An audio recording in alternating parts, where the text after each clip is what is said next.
안녕하세요. 닉시작의 주식공부입니다. 우선 좋은 소식은 드디어 저의 채널이 광고가 붙기 시작했습니다. 너무나 뿌듯하네요. 그만큼 영상에 대한 책임감과 부담감도 함께 붙었다는 거죠. 그리고 부자 아빠님께서 저의 채널을 추천해 주신 덕분에 많은 분이 오셔서 구독을 해주셨네요. 이 자리를 빌어서 정말 감사하다는 말 전합니다. 일단 경고 영상 보고 가시죠. 주식 매매는 여러분의 계좌와 심신에 매우 해로울 수 있음을 알려드립니다. 오늘 다룰 내용은 엔벨로프의 활용에 관한 영상입니다. 제 채널의 구독자이신 동만님께서 엔벨로프에 관한 영상을 만들어 달라는 요청의 댓글이 있어서 이렇게 만들어 보았습니다. 다들 엔벨로프를 잘 아시겠지만 그래도 간략히 소개하자면 최초의 엔벨로프라고 알려진 트윈라인 차트는 윌프리드 루드라는 사람에 의해서 고안된 건데, 월별 고가는 검은색 선으로 있고 월별 저가는 붉은색 선으로 이어서 하나의 밴드를 만들게 됩니다. 그리고 터틀 트레이더들이 주로 활용했다는 동키언 채널이 만들어지는데, 동키언 채널은 사주 규칙을 활용해서 사주 고가가 돌파되면 매수하고 사주 저가가 무너지면 매도하는 방식입니다. 이처럼 처음에 엔벨로프는 주가의 고가와 저가를 기준으로 설정하는 그러한 방식이었습니다. 그리고 같은 시기에 체스터 켈트너가 10일 이동 평균 규칙을 발표하면서 10일간의 중심 가격을 구하고 그 선을 중심으로 위아래로 매수 매도선을 설정하였는데, 그 선을 함께 이어서 그리게 되면 켈트너의 채널이 됩니다. 이는 최초로 밴드를 설정할 때 중심선에 초점을 맞추는 계기가 되었습니다. 이에 영향을 받은 다양한 엔벨로프가 만들어지게 되는데, 대부분 중심선을 기준으로 위아래 폭이 같은 모양입니다. 이 중 우리가 흔히 말하는 엔벨로프란 백분율 밴드입니다. 기준이 되는 이동평균선 위아래로 나란히 선을 그리는 방법이며 오늘 영상의 주제이기도 합니다. 밴드가 어떻게 발전해 나왔는지 한번 훑어보는 것도 도움이 될 것 같아서 간략히 살펴보았습니다. 동만님이 부탁하셨는데 제가 엔벨로프는 깊게는 잘 몰라서 한 2주 동안 자료를 찾아보고 공부를 하면서 차트에 이것저것 대입을 해봤습니다. 처음 설정을 하니까 기본값이 중심선은 22평선이고 상하 6% 밴덤폭으로 선이 설정이 되네요. 가장 기본적인 활용법은 다들 아시다시피 밴드 하단에서 매수하고 상단에서 매도하는 방법입니다. 이렇게 보니까 뭔가 그럴싸하죠. 이번엔 다른 종목을 보니까 변동성이 커지는 바람에 주가가 밴드를 벗어나는 경우가 많아졌습니다. 이렇게 되면 매매를 할 수 있는 기준을 잡기가 애매해지게 되네요. 같은 종목인데 이번에는 변동폭을 12%로 2배 늘려보았습니다. 그랬더니 주가가 밴드 안으로 들어오면서 다시 매매 기준을 잡을 수 있게 되었습니다.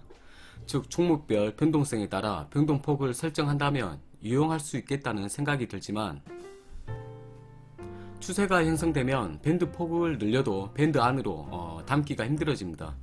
변동폭을 정말 크게 잡으면 담을 수는 있겠지만 그러면 정말 의미 없는 그런 밴드가 돼버리는 거죠. 그래서 나온 방법이 중심이 되는 이평선을 22평선이 아닌 120이나 242평선처럼 장기 이평선을 기준으로 아주 큰 그림으로 보는 거죠. 엔벨로프는 가파르게 추세를 타는 게 아닌 옆으로 횡보를 하거나 천천히 완만하게 상승을 할 때 그 효용성이 커지니까요. 그래서 중심선 자체를 완만한 장기 이평선으로 기준으로 잡으면 된다고 합니다. 진짜 이렇게 해보니까 뭔가 그럴싸한 것 같아요. 그래서 다른 여러 종목들에 대입을 해봤습니다. 보시다시피 밴드가 주가를 담을 수 없는 경우가 생깁니다. 그래서 보완된 게 더 큰 상위 차트인 주봉이나 월봉에서 대입하면 또 맞다고 합니다. 근데 이렇게 되면 점점 엔벨로프는 우주로 날아가고 있는 거죠.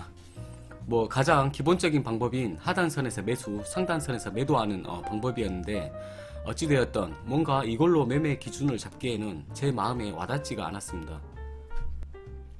물론 각자 스타일로 활용하는 방법은 정말 무궁무진합니다.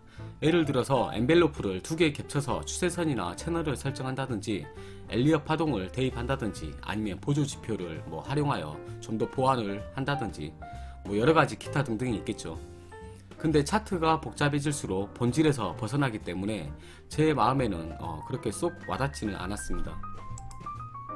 그래서 약 2주간 골머리를 앓으면서 고민을 하던 중 매매의 본질에 대입하여 엔벨로프를 유연하게 만들기로 생각했습니다. 엔벨로프의 최대의 단점은 주가는 유연한데 밴드는 유연하지 못하다는 겁니다. 그래서 발전된 게 볼린저 밴드가 있죠. 아무튼 매수 기준이 되는 하단선은 매수하기 매력적인 충분히 하락한 구간에 위치하도록 설정을 하고, 매도 기준이 되는 상단선은 충분한 수익이 나오는 슈팅 구간에 위치하도록 각기 다르게 설정을 한다면 엔벨로프가 충분히 유연한 모습이 될 거라고 저는 생각을 했습니다. 그래서 일단 중심선은 지우고 지지선은 매수하기 좋고 가격이 싸다고 느껴지는 20일 이평선을 기준으로 5% 이격된 곳에 설정을 하였고, 저항선은 매도하기 좋고 가격이 비싸다고 느껴지는 5일 이평선을 기준으로 10% 이격된 곳에 설정을 하였습니다. 이렇게 설정을 하였더니 아까보다는 뭔가 더 많이 유연해진 모습입니다.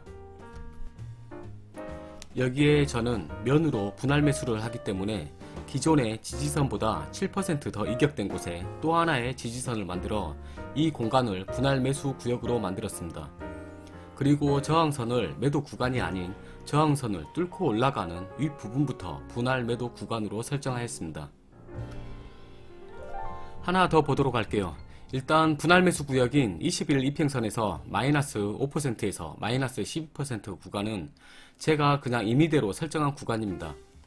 21선에서 반등을 한다면 가장 이상적이겠지만 간혹 21선을 깨고 내려왔다가 다시 반등하는 종목들이 있기 때문에 안전하게 매수를 하고자 이 부분을 분할 매수 구역으로 잡았습니다. 분할 매도 구역인 5 이평선에서 10% 상승한 구간도 마찬가지로 이 정도 이격이 벌어진다면 충분한 슈팅이 나온 것이라 판단이 들기 때문에 분할로 매도하는 구역으로 설정하였습니다. 다른 종목으로 또 하나 볼게요. 일단 매수 구역은 계속 하락하면서 물타기를 할 수는 없기 때문에 두 개의 선으로 구역을 따로 설정을 하였고, 매도는 잠깐 슈팅 나오고 하락할 수도 있지만 계속적으로 추세를 타고 상승이 나올 수도 있기 때문에 두 개의 선이 아닌 하나의 선으로만 설정을 하였습니다.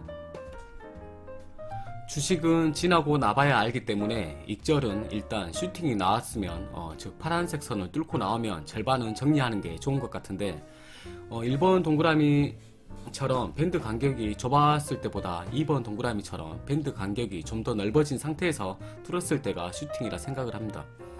마찬가지로 A 동그라미처럼 밴드가 좁을 때보다 B 동그라미처럼 밴드 이격이 더 벌어지면서 슈팅이 나올 때, 이때가 일단은 절반 물량을 익절하는 게 좋은 것 같아요.